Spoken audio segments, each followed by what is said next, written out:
What's up, Philadelphia?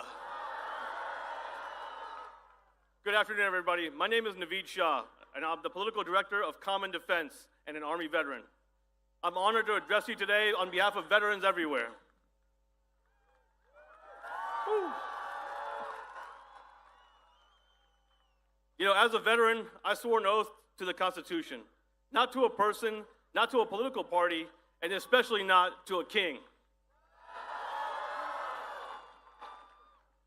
Donald Trump thinks his rule is absolute, but in America, we have no kings.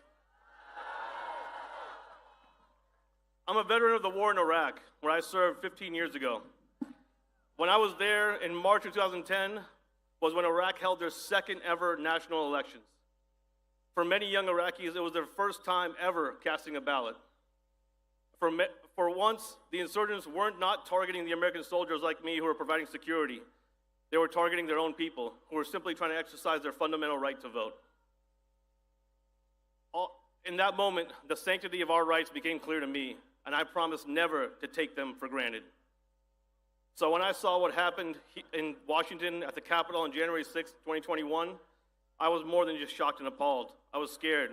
I was scared for what could happen to our country if we allowed the big lie to continue to fester, and for what would happen if insurrectionists took power. And unfortunately, we're seeing that play out right now. Recent events in Los Angeles have made it evident it's necessary now more than ever for us to stand up against authoritarianism.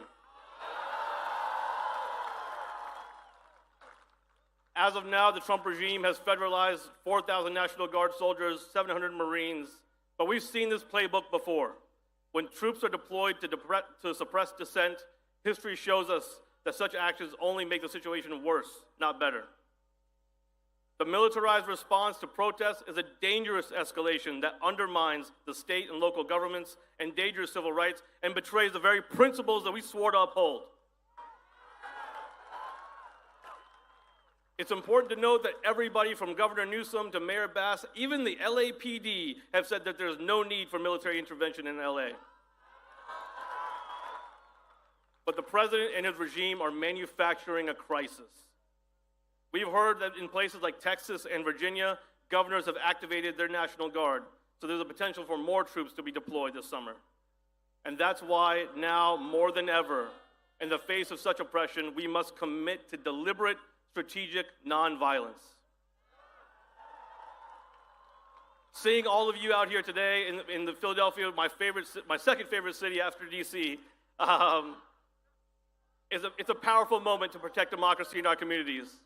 While Trump and his cronies are watching the show in DC, Americans are stuck choosing between health care and child care and feeding their families. And yet again, veterans' benefits that my brothers and sisters earned are on the chopping block. The Trump administration wants to cut 15% from the Department of Veterans Affairs, which millions of veterans and the military families rely on for their health care.